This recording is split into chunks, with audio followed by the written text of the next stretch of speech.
There are a number of changes that have been recently made to our case and contact management process, partly as a reflection of changes we are making locally due to increased case volume.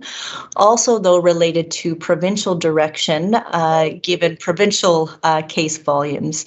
So one of those changes is that we are no longer identifying and notifying high-risk contacts. So when cases are identified, those cases are given a letter and information for them to give to their anyone that they have had close contact with, their high-risk contacts. And that change is something that's quite consistent with many other health units. In addition, the majority of new cases that are identified are actually being forwarded on to the provincial workforce or a provincial program that will follow up cases as well. And this provincial workforce was created partway through the pandemic to support health units that were seeing case volumes beyond their capacity to respond to.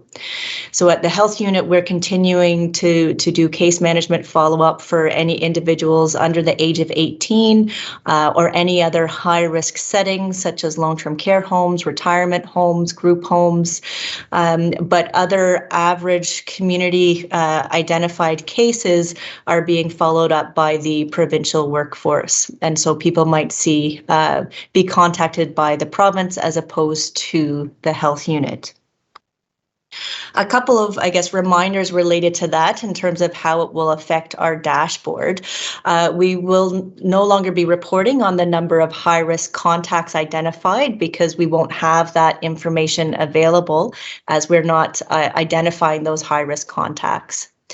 I also wanted to make you aware that we will not be reporting every day over the holiday period. There will be some days that our dashboard will not be updated, including the stat holidays, but we will endeavor to ensure that it's done at least every couple of days to keep people informed, and then resuming on a daily basis except for weekends after the holiday period. I included here just a reminder that there is a Section 22 class orders. So essentially it means that if you have been identified to have COVID-19 or if you're a high-risk contact of someone that has COVID-19, regardless of whether or not you have 2 doses of vaccine, you're required to isolate for 10 days, and that class order is available on our website. It's been in place for many months, since close to the beginning of the pandemic. Usually what happens is that if someone's identified to have COVID-19, when we talk to them, we remind them of this class order, remind them of their requirements under the order. But as we will not be connecting necessarily with all cases directly from the health unit, I think a general reminder to everybody of those requirements and the need to continue to follow them to keep our community safe.